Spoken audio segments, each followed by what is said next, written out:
This girl is what? a boy!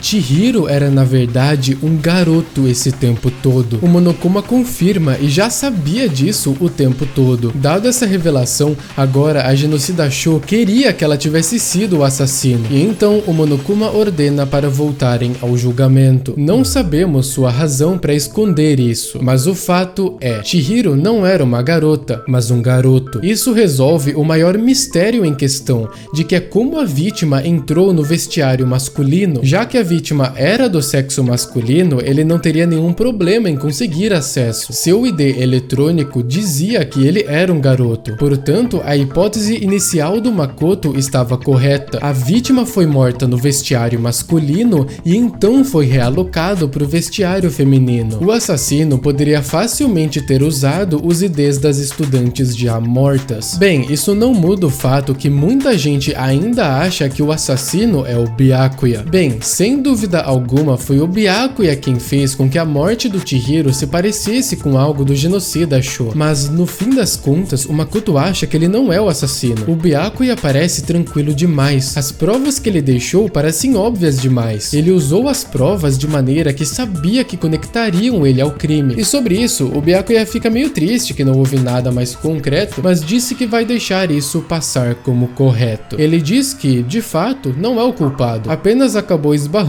com o corpo no vestiário feminino e decidiu alterá-lo. Ele diz que seus motivos para fazer isso não importam agora e que revelar o culpado é mais importante. O Makoto quer conversar mais sobre a identidade do assassino, pois não está claro ainda. A Kyoko concorda. Se há qualquer dúvida que seja, nós precisamos explorar cada possibilidade, porque se estivermos errados, nós todos morreremos aqui. E então, bora pensar. Se o assassino conseguiu acesso à real cena do crime, isso significa que ele é um garoto, pois precisaria de um ID masculino para entrar no vestiário dos garotos. Já que o ID do Leon está aparentemente quebrado, o assassino teria que usar seu próprio. A Sakura pensa que se alguém viu a vítima em algum momento, isso pode ajudar. O Yasuhiro tá entristecido, porque acha que quem viu a vítima foi o assassino, e só o assassino. Mas não, isso está errado. A Celeste viu o Chihiro, mas só tinha contado pro Makoto isso. Foi noite passada, logo antes do período noturno. Ela viu o Chihiro no depósito, viu ele colocando uma camisa esportiva em uma bolsa, e então deve ter ido se exercitar. Já que não achamos esses itens na cena do crime, o culpado deve ter os destruído. Chihiro também disse que estava com pressa, mas por quê? Só se alguém estivesse esperando por ele. O Chihiro sempre declinava convites da Hina e da Sakura, por medo de descobrirem seu segredo. Então ele foi se exercitar com alguém que confiou muito, até se arriscando de ter seu segredo revelado. Mas essa pessoa com quem ele se encontrou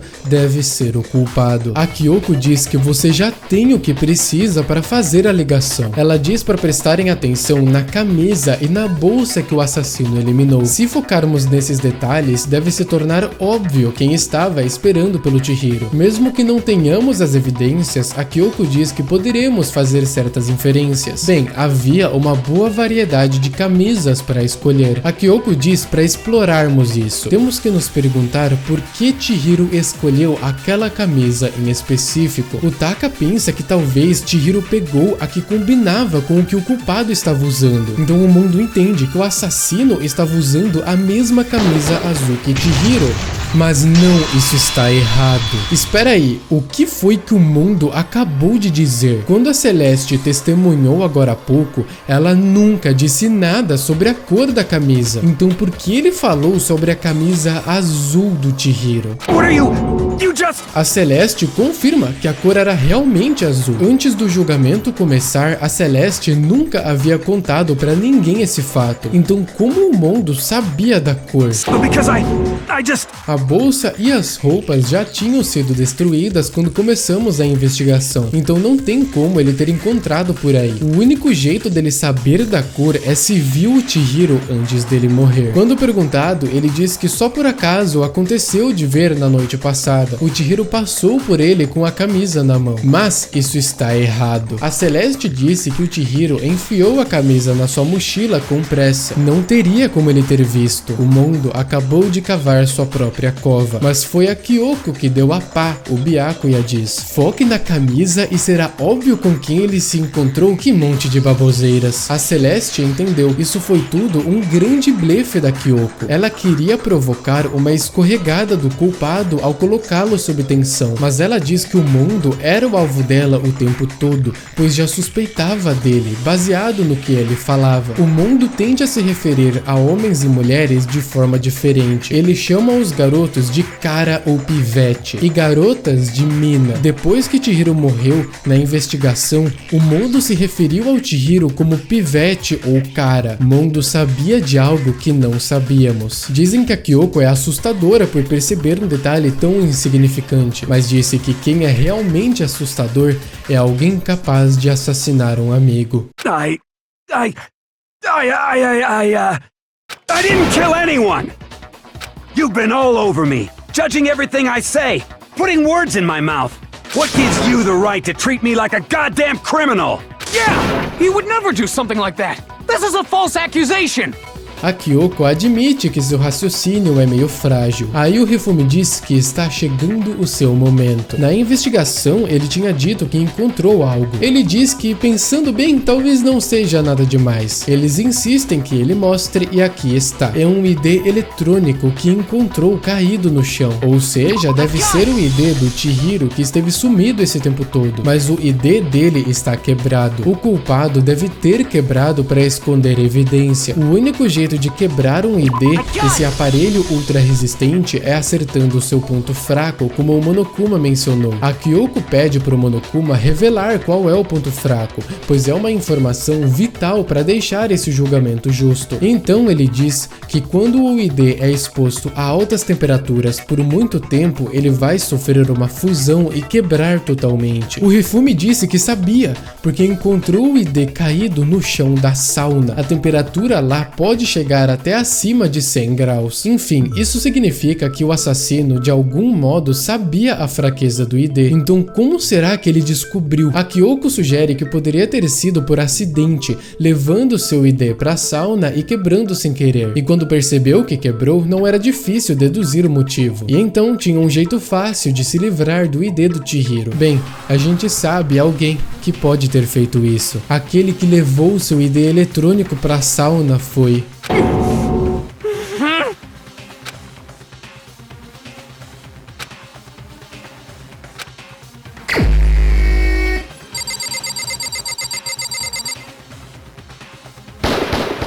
Here's my answer! Foi o ID eletrônico do Mondo. O Mondo e o Kiyotaka tiveram uma disputa de resistência na sauna esses dias. E para a disputa, o Mondo acabou indo ainda usando seu uniforme escolar, mas ele não percebeu que ele também tinha deixado seu ID eletrônico num dos bolsos da roupa. Assim, ele descobriu que os IDs quebram na sauna. O Taka ainda não acredita que seu bro mataria alguém e demanda provas sólidas.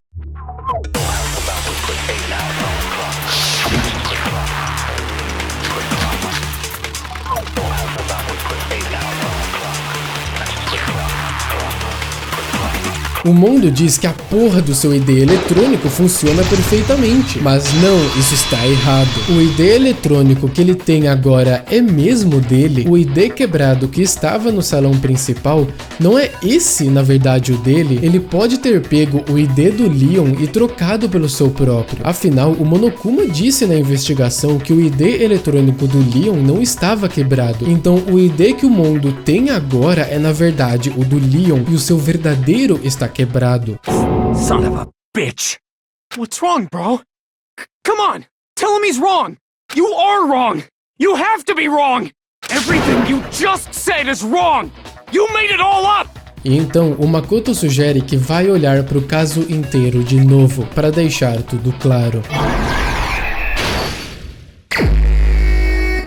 Bem, tenho 2 minutos para conversar com vocês, mas não tenho nada a acrescentar sobre nossa história agora. Então vou compartilhar meus pensamentos sobre essa série no geral e seu desenvolvimento no futuro. No próximo episódio tentarei identificar o tipo psicológico do Chihiro, agora morto, e do Mondo, agora descoberto culpado. A quantidade de episódios que essa série vai ter esteve grandemente superando o que eu esperava. Isso esteve acontecendo porque eu não quero deixar a experiência longa de Danganronpa de lado. Primariamente, quero que vocês tenham tempo para ver os personagens interagindo, formar suas próprias conclusões, para depois encaixá-las com tudo que eu ensinar sobre tipologia. Afinal, eu comecei essa série para vocês aprenderem como funciona a tipologia na prática. Mas além disso, eu quero manter a experiência do jogo o máximo possível, incluindo todos os minigames e fazer com que se sintam imersos neles usando de trilha sonora e etc. O que significa que essa série, considerando que também trarei Danganronpa 2 e V3 aqui,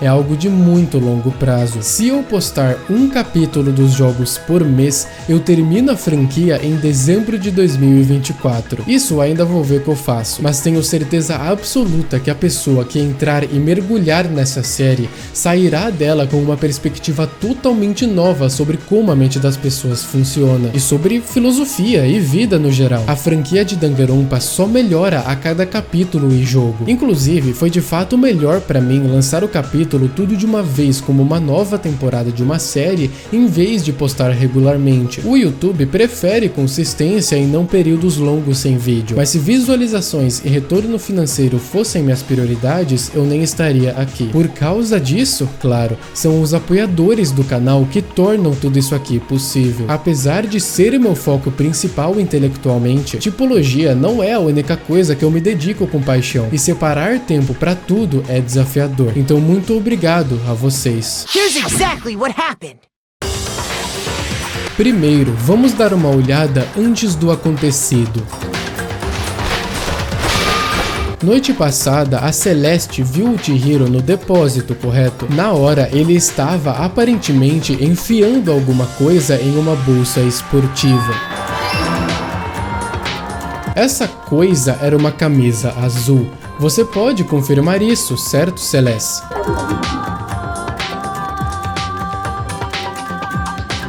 Com a bolsa em mãos, Chihiro saiu, mesmo que já fosse oficialmente o período noturno. Ela seguiu seu caminho para o vestiário, especificamente o vestiário masculino. Mas como poderia a vítima, que aparentemente era uma garota, acessar o vestiário masculino? Aí eu tomei dano, porque errei e confundi os quadrinhos na hora de montar o mangá. Então pronto, agora arrumei. Mas como poderia a vítima, que aparentemente era uma garota, acessar o vestiário masculino? Simples. Porque ela era na verdade ele, que é o motivo pelo qual ele conseguiu usar o seu próprio ID eletrônico para conseguir acesso ao vestiário masculino. Uma vez dentro, ele se encontrou com alguém lá, e essa pessoa com quem ele se encontrou foi quem o matou. Parece provável que o assassino pegou o Altere mais próximo, se aproximou do Chihiro desavisado e o atacou. E é daí que as manchas de sangue no pôster e no tapete do vestiário masculino vieram.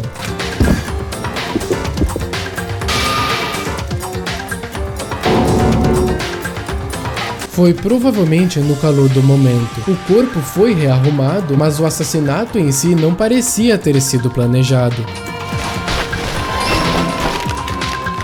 E por isso o assassino se apressou para tentar esconder o ato, primeiro puxando o tapete manchado de sangue, então removendo o pôster ensanguentado e finalmente carregando o cadáver para o vestiário feminino. O ID eletrônico de uma garota era necessário para entrar no vestiário, é claro, mas isso sozinho não prova que o assassino era necessariamente uma garota. Afinal, os IDs eletrônicos da Sayaka e da Junko tinham sido deixados no salão principal. Usando um deles, um garoto poderia entrar no vestiário feminino sem grandes problemas. E foi exatamente assim que o assassino fez. Com o tapete e o pôster que ele trouxe consigo, ele foi ao trabalho. Ele trocou o cenário dos vestiários feminino e masculino no que você pode chamar de uma troca da cena do crime. Isso poderia ser o fim das coisas, mas não. Byakuya descobriu o corpo e decidiu interferir na situação, tornando as coisas ainda mais complicadas.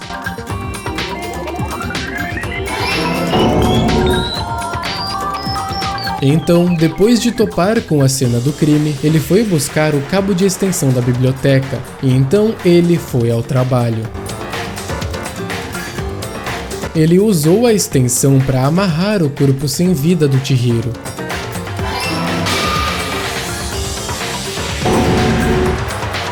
E então, usando o próprio sangue da vítima, ele deixou uma mensagem macabra na cena do crime. Ele queria criar a ilusão de que Genocida Sho era o responsável pelo crime. E por volta da mesma hora em que Byakuya estava criando toda essa fachada, o assassino, já tendo se livrado da bolsa e outros pertences do Chihiro, chegou na sauna. Lá, ele tinha planejado destruir a última evidência, o ID eletrônico do Chihiro.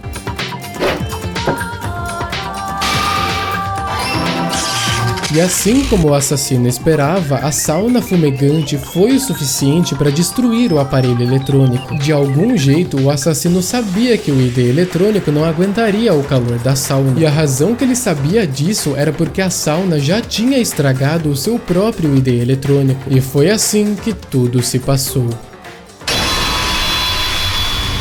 Isn't that right, Mondo Owada?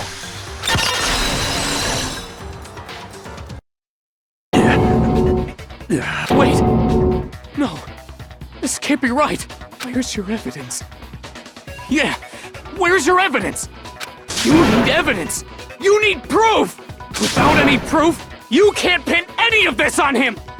Mesmo assim, o Kiyotaka não aceita isso e pergunta onde estão as provas, como se não fosse suficiente para ele aceitar. E então entramos em um debate de pânico com a pessoa mais desesperada para defender o culpado. Dessa vez não debatemos com o culpado em si, mas sim a pessoa que mais aprecia a sua presença aqui, o seu bro Kiyotaka Ishimaru. O jeito dele se defender é dizer que você tá simplesmente errado, falso, que você é corrupto, que ele te refuta, que não vai te ouvir e que se recusará a votar. Claro, o pensamento do Taka está sob forte efeito de reações emocionais descontroladas e, portanto, perde o controle de poder ter um raciocínio mais claro. Conversando com ele antes, ficava implícito que ele nunca teve muitos amigos ou pessoas para se conectar. Descobriu que uma das pouquíssimas pessoas que ele confiou e desenvolveu uma conexão profunda em sua vida, de repente é um assassino, deve ser difícil de aceitar. Aí chega a hora do golpe final. Ele exige provas se queremos culpá-lo e atiramos nele nossa prova final.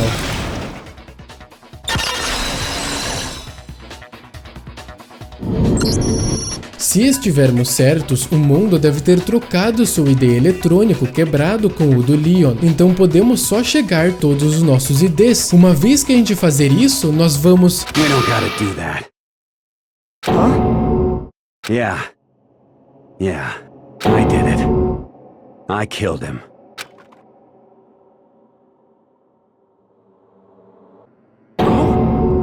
Bro! What are you saying? I got no choice, man. After hearing all that, I gotta just... give up. Go ahead, Monokuma.